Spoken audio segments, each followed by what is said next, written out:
जलजीवन मिशनचा निधी केंद्राकडून तातडीनं लवकरात लवकर मिळावा यासाठी महत्त्वपूर्ण मागणी आमदार मंत्री गुलाबरावजी पाटील यांनी केंद्राकडे केली आहे। जलजीवन मिशन योजनेअंतर्गत राज्य शासनाने विविध कामे केली आहेत। या कामांसाठी आतापर्यंत जवळपास 2500 कोटी रुपयांचा निधी खर्च केला आहे। हा खर्च केलेला निधी राज्य शासनाला तातडीने मिळावा अशी मागणी राज्याचे पाणीपुरवठा व स्वच्छता मंत्री गुलाबराव पाटील यांनी केंद्रीय जलशक्ती मंत्री CR पाटील यांच्याकडे गुरुवारी 15 मे रोजी झालेल्या बैठकीत केली। CGO कॉम्प्लेक्स येथील अंत्योदय भवनात राज्याचे पाणीपुरवठा मंत्री गुलाबराव पाटील यांनी केंद्रीय जलशक्ती मंत्री पाटील यांची भेट घेतली।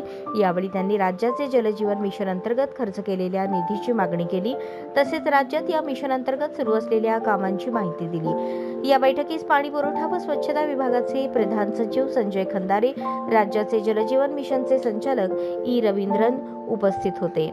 योजनांची शाश्वतता आणि कार्यक्षमता सुनिश्चित करण्यासाठी राष्ट्रीय जलजीवन मिशनच्या मार्गदर्शनानुसार राज्य मूल्यांकन योजनेद्वारे 18.746 कोटी रुपये अतिरिक्त खर्चासह सादर करण्यात आली आहे। यालाही मान्यता देण्यात यावी। तसेच 363 पाणीपुरवठा योजनांना अंदाजे 620 कोटी रुपयांच्या खर्चाला मान्यता देण्यासाठी 14वी राज्यस्तरीय योजना मंजुरी समितीची बैठक आयोजित करण्याची विनंती राज्याद्वारे करण्यात आली।